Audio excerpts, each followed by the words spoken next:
जिस उत्तर प्रदेश में होली और नमाज को लेकर बहस चल रही है, उसी रियासत में होली पर देवा शरीफ की दरगाह हिंदू मुस्लिम एकता की मिसाल भी कायम है।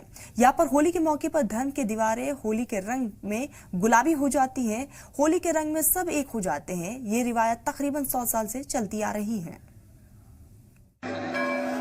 दोस्तों, हैप्पी होली सबको। तो आइए एक अच्छा सा मैसेज आपको दिया जा रहा है। मैं क्या बताऊं, हम लोग देवा शरीफ में हैं, आस्थाने पे, ये देखिए। और हमारे साथ मौजूद हैं बरेली शरीफ से अहमदुल्ला वारसी साहब और बिहार शरीफ से मजहर भाई। मजहर बताइए।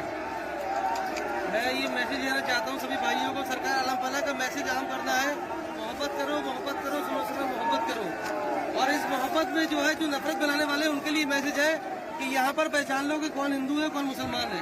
पहचान लो कौन हिंदू है कौन मुसलमान है। नीरज क्लॉथ हाउस देवा शरीफ, पहचान सको तो पहचान लो कौन हिंदू कौन मुसलमान है। देखिए, नीरज क्लॉथ हाउस देवा शरीफ, अहमदुल्ला वारसी।